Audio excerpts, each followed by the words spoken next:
하나님의 말씀은 마태복음 5장 14절입니다. 신약성경 6면 마태복음 5장 14절로 16절의 말씀입니다.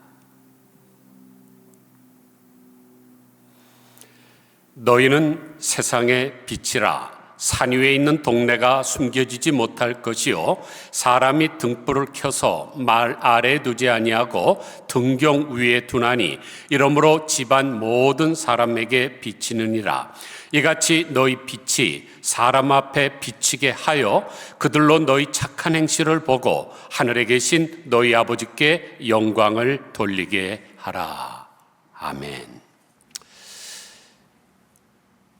한국이 잘 살지 못하던 시절, 지금으로부터 정확하게 50년 전에 제가 하사관으로 근무하고 있는 형의 군대를 면회를 간 적이 있습니다.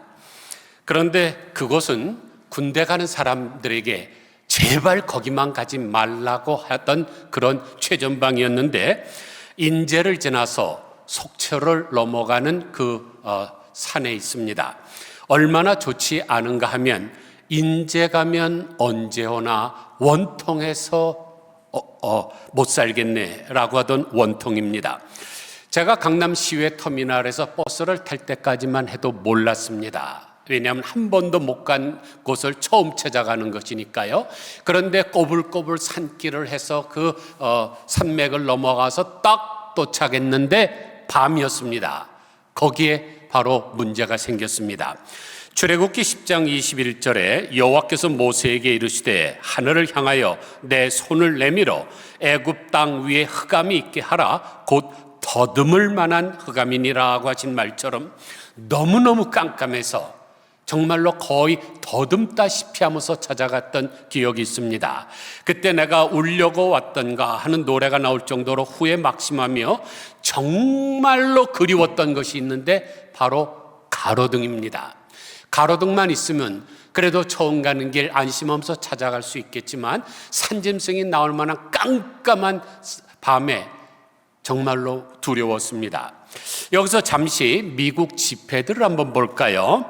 미국 돈에는 밑에서부터 위로 올라가면서 1불짜리, 2불짜리, 5불짜리, 10불짜리, 20불짜리, 50불짜리, 100불짜리 지폐 총 7종류가 있는데 각기 유명한 사람의 초상화가 박혀 있습니다. 그 중에 5명은 미국 대통령을 역임했던 분들이고 단 2사람만 대통령이 아닌 사람인데 10불 지폐에 있는 알렉산더 해밀턴과 100불짜리 지폐에 새겨져 있는 벤자민 프랭클린입니다. 알렉산더 해밀턴은 제1대 재무부 장관이고 미국 연방 은행을 창립한 사람이죠. 그런데 100달러 지폐를 새겨진 벤자민 프랭클린은 과학자요, 발명가요, 철학자요, 외교관이었습니다. 특별히 미국 독립선언을 했던 주요 주창자로서 미국 창립에 큰 역할을 했는데 그분이 1달러짜리가 아니라 맨 위에 가장 높은 단위의 지폐에 있는 까닭은 그분이 남긴 업적 때문입니다. 이분이 하루는 자기가 살고 있는 필라델피아 시민들에게 어떤 좋은 일을 하고 싶었습니다. 내가 살고 있는 도시를 위해서 뭐 좋은 일을 할 수 있을까를 연구하다가 아주 예쁘고 멋지게 생긴 등불을 만들었습니다. 그리고 그것을 자기 집 밖에 선반을 만들어 놓고 거기다가 매달아 놨죠. 그랬더니 동네 사람들이 수군수군합니다. 저 사람 정신 나갔나 봐. 등불은 집 안에다 켜는 거지 왜 밖에다 켜고 저래? 왜 낭비를 하고 그래? 그런데 한 주, 2주, 한 달, 2달 지나가니까 사람들이 느끼기 시작하는 것이 있었습니다. 밖에 가로등이 있으니까 멀리서부터 길을 찾아가는 데도 좋고 여자들도 안심하고 넘어지지 않고 그래서 사람들이 하나씩 만들어서 밖에다 내걸기 시작했는데 이게 세계 가로등 역사의 시작입니다. 그러므로 벤자민 프랭클린이라는 한 사람으로 말미암아 어두운 세상이 밝아졌다는 사실을 잊지 말아야 됩니다. 이 시간 박인걸 시인이 쓴 가로등이라는 시를 소개하겠습니다. 밤새도록 골목길을 지킨 고개 숙인 가로등이 뻘건 누나를 비비며 밝아오는 아침을 맞는다. 철야 기도하는 어머니처럼 전선을 지키는 초병처럼 긴 밤을 새우는 불빛은 거룩한 성직자 같다. 칠흑 같은 어두움에 고독이 파도처럼 밀려들고 거친 비바람 부딪힐 때면 달랠 길 없이 외로워도 수년을 하루같이 밤마다 등불을 든 사명자여, 골목길만 비추지 말고 어두운 마음까지 비춰주려무나. 우리도 가로등처럼 등불을 든 사명자가 되어서 어두운 사람들의 마음까지 비춰야 됩니다. 예수님께서는 우리를 향하여 너희는 세상의 빛이라고 선언을 하셨습니다. 이 말씀은 너희들의 정체성을 인식하라는 말씀이죠. 예수 믿는 사람으로서 나는 누구인가를 확인하라는 의미입니다. 종은 울려야 종이고 노래는 불러줘야 노래고 꽃은 피워야 꽃이고 사랑은 표현해야 사랑입니다. 울리지 않는 종은 뭘까요? 녹슨 고철 덩어리죠. 불리지 않는 노래는 썩어질 종이 악보입니다. 피우지 않는 꽃은 냄새 없는 조화일 뿐입니다. 표현되지 않는 사랑은 그저 허무한 생각일 뿐입니다. 마찬가지로 우리가 세상의 빛인데 빛을 발하지 않으면 우리는 직무유기를 하는 것입니다. 그래서 한양대학교 국문학과 교수인 정민 교수가 비슷한 것은 가짜다라고 했습니다. 이것은 매우 시사하는 바가 큽니다. 이단과 사이비 종교 가만히 생각해 보세요. 그들이 우리와 정 다르던가요? 아닙니다. 그들도 하나님 찾고 예수님 찾고 성령 찾고 금식 기도하고 방언하고 할 거 다 하죠. 비슷합니다. 그런데 다를 이 끝이 다릅니다. 호박이 수박이 될 수가 없고 여주가 오이가 될 수가 없고 케찹이 고추장이 될 수 없습니다. 그러므로 무늬만 있는 신자는 가짜입니다. 마찬가지로 빛이 아니라 비스무리한 것도 가짜입니다. 여러분 잘 아시는 태진아 집사가 나는 은퇴하면 전 세계를 돌아다니면서 찬양할 것이라 그랬는데 지금 뭐 하고 있습니까? 아들이랑 함께 독한 소주 선전하지 않습니까? 지금 찬양을 해야지. 은퇴한 다음에 자기가 은퇴하기 전에 죽을지 어떻게 알아요? 어저께 저녁에 무슨 일을 있었습니까? 여기서 가까운 LA 헐리우드 카페에서 사람들이 입장하기 위해서 수십 명이 줄을 서고 있는데 어떤 차가 그냥 달리면서 30명이 치여서 23명이 지금 중퇴 아닙니까? 내가 지금 극장에 들어가려고 서 있는데 누가 와서 쳐서 죽을지도 모르는데 요 다음에 내가 은퇴한 다음에 세상을 돌아다니면서 찬양하겠다. 그건 거짓말입니다. 지금 해야죠. 그래서 우리는 오늘 당장 빛으로 살아야 됩니다. 그러면 어떤 빛으로 살아야 될까요? 첫째로 생명을 살리는 빛입니다. 빛은 생명과 연관이 있죠. 창세기 1장에서 빛이 있으라 그랬고 넷째 날 태양을 창조하셨는데 빛은 생물에게 생명을 주는 것입니다. 만약 태양빛이 없다고 한번 생각해 보세요. 이 지구상에 있는 모든 것은 다 멸종하고 말 것입니다. 그러나 빛이 있음으로 말미암아 유구한 역사가 있는 것이죠. 단지 태양빛만이 아닙니다. 우리에게는 또 다른 빛이 있는데 욥기 33장 30절을 보니까 그들의 영혼을 구덩이에서 이끌어 생명의 빛을 그들에게 비추려 하심이라. 즉 생명의 빛이 있습니다. 이 생명의 빛을 비춰야 되는 것입니다. 태양빛은 태양에게 맡기고 우리는 생명의 빛을 비춰야 됩니다.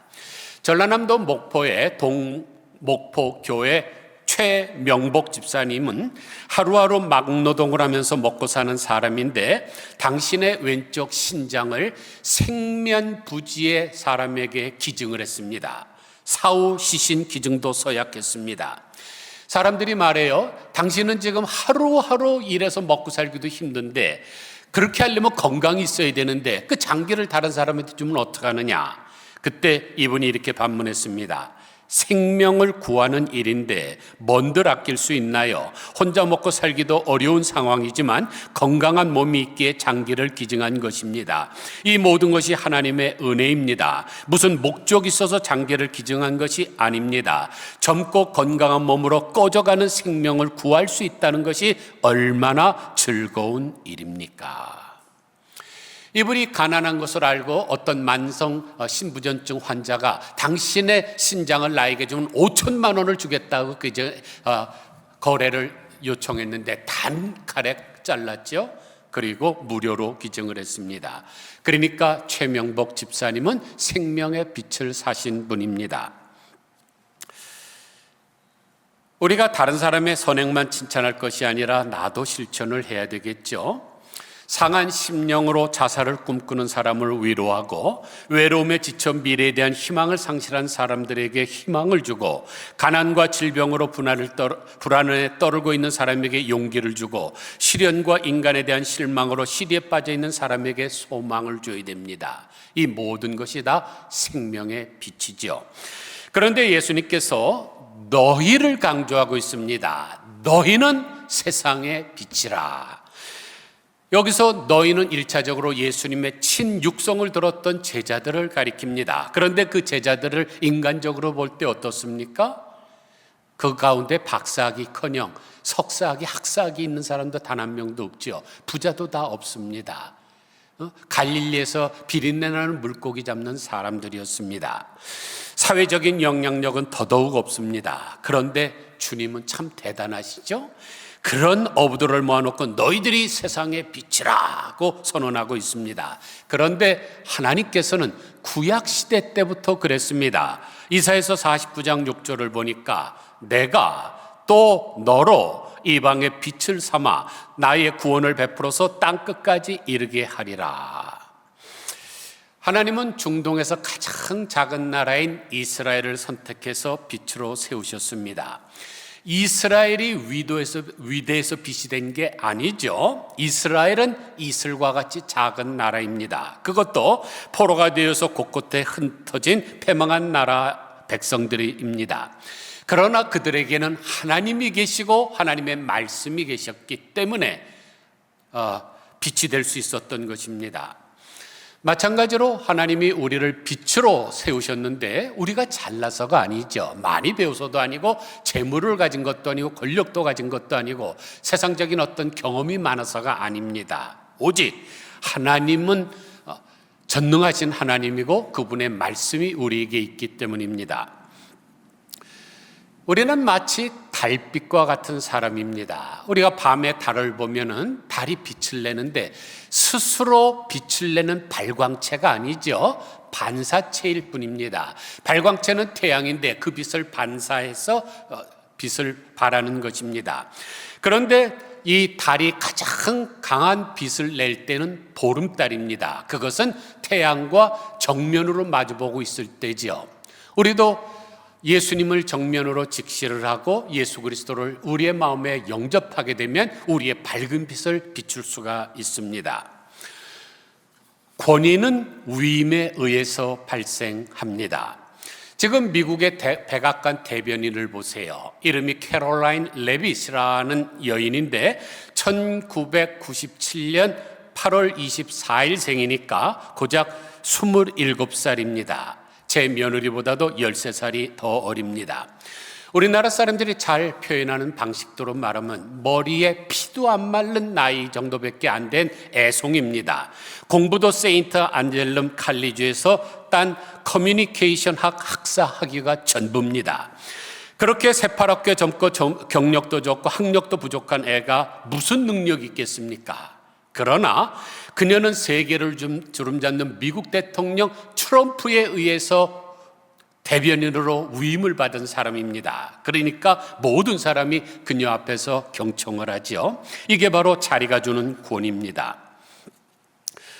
그러므로 우리가 하나님으로부터 빛이라고 선언을 받은 순간에 우리는 이미 권위를 위임받은 사람들입니다. 그러므로 내가 빛일까? 내가 지금 흑암일까? 이런 거 염려하지 말으셔야 됩니다. 여러분 이미 강력한 빛입니다. 만왕의 왕 되시는 하나님께서 빛이라고 선언해 주셨기 때문입니다. 대통령이 너는 오늘부터 나의 대변인이야. 그러면 대변인이지 화장실에 가서 대변을 눈다 그래서 대변인이 아닙니다. 그러므로 너희는 세상의 빛이라는 말씀은 빛이 되어다오 라는 부탁도 아니고 빛이 될 것이야 라는 미래형도 아니고 빛이 될 수 있다는 가능성도 아니고 너희는 빛이다 라는 선언이요 선포요 임명입니다. 그러므로 이제부터 우리가 해야 될 질문은 내가 빛으로서 어떻게 살 것인가 그 질문입니다. 우리의 빛이 희미하고 그 등불을 말이나 평상 아래 감추고 있으면 세상은 어두울 것이고 우리 주님으로부터 책망을 받을 것입니다. 내가 빛된 삶을 살지 못하는 것이 이 세상의 문제입니다. 경제적인 문제도 아니고 정치적인 문제도 아닙니다. 내가 빛된 삶을 살지 못하는 것이 문제입니다. 소돔과 고모라가 멸망한 까닭이 뭡니까? 그들에게 양식이 없었습니까? 정치 지도자들이 없었습니까? 아니죠. 의인 10명이 없었기 때문입니다. 그 아름다운 성전이 있던 예루살렘 성이 왜 멸망했습니까? 예레미야서 5장 1절을 보니까 너희는 예루살렘 거리로 빨리 왕래하며 그 넓은 거리에서 찾아보고 알라.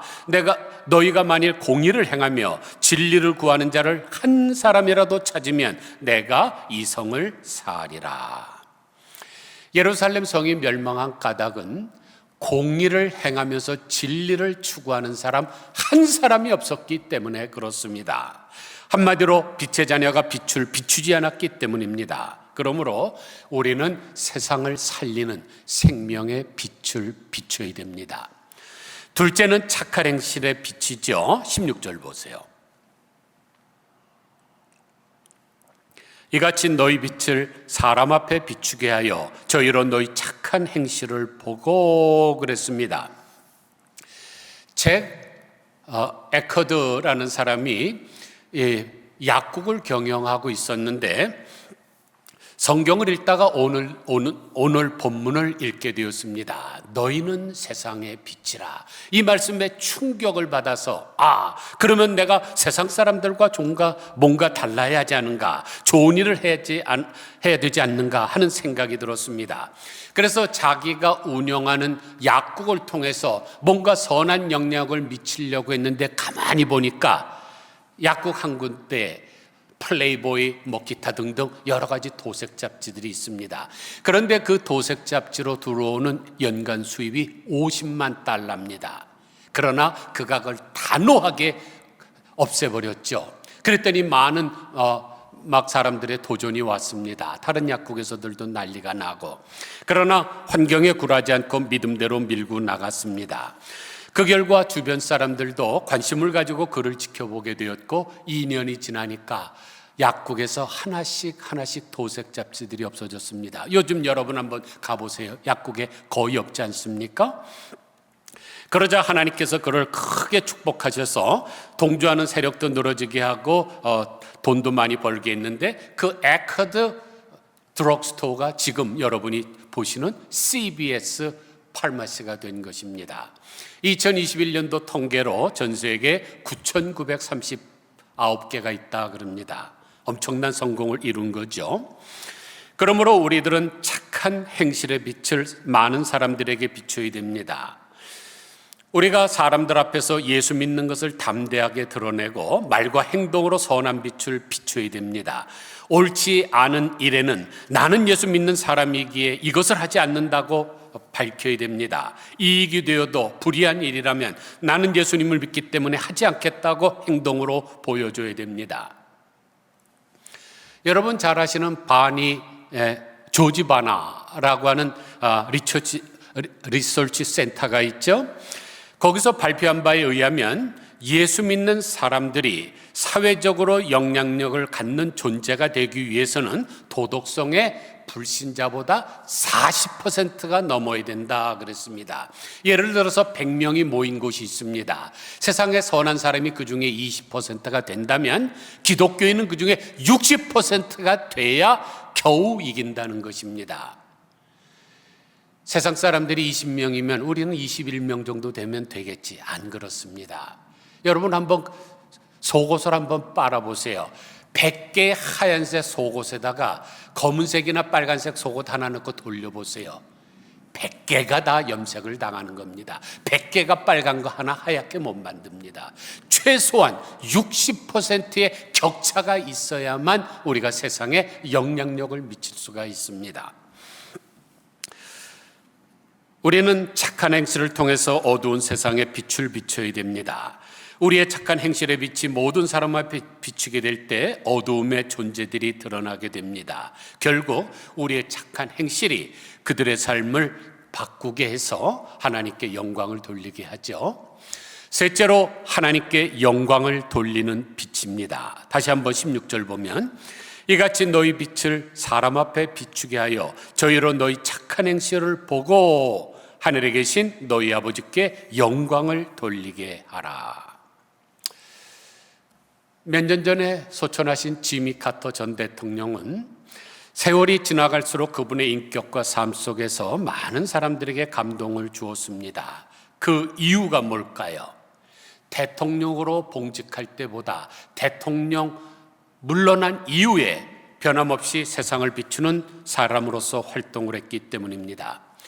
대통령 임기를 마치고 자기의 고향 조지아를 돌아갔을 때 그분이 뭘 했습니까? 옛날에 대통령 되기 전에 했던 고등학교 교사직을 주일학교에서 일을 했습니다. 그리고 매달 한 번씩 자기의 부인인 로잘린 여사와 함께 교회에 나와서 토요일 날 교회를 전체를 깨끗하게 청소했습니다.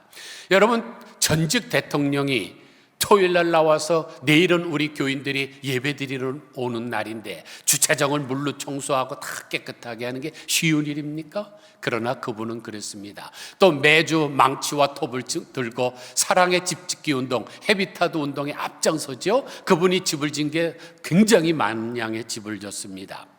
또한 지미 카터 연구소를 만들어서 국제적인 분쟁이 일어나면 해결사로 나섰습니다. 그래서 북한에도 여러 차례 다녀왔죠.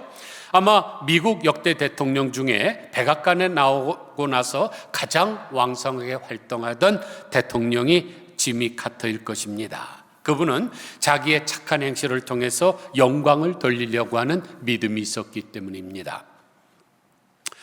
우리도 빛의 자녀로서 우리가 하는 행실들의 목표를 분명히 해야 됩니다. 그냥 대강대강 흘러가는 것처럼 그렇게 살아서는 안 되죠. 우리의 목표는 부자가 되기 위한 것도 아닙니다. 명예를 드러내기 위한 것도 아닙니다. 권세를 얻기 위한 것도 아닙니다. 세상 사람들로 하여금 하나님께 영광을 돌리게 하려는 것이 우리의 삶의 목표가 되어야 됩니다. 그러기 위해서는 나의 기업을 통해서, 나의 일생을 통해서, 나의 가정을 통해서, 나의 직장을 통해서, 나의 재능을 통해서, 나의 지위를 통해서 하나님께 영광을 돌려야 됩니다. 세계적인 성공 철학의 거장인 나폴레온 힐이 강철왕 카네기를 인터뷰한 적이 있습니다. 당신의 성공의 원인이 무엇입니까? 라고 물으니까 카네기가 이렇게 대답했습니다. 내가 돈을 벌어들인 성공의 방법을 알고 싶다면 마스터 마인드라고 대답하겠습니다. 내 회사에서 함께 일하는 사람들의 마음은 정해진 하나의 목표를 향하여 협동 정신으로 똘똘 뭉쳐 있습니다. 바로 그런 정신이 내게 돈을 벌어다 주는 원동력입니다. 라고 대답을 했습니다.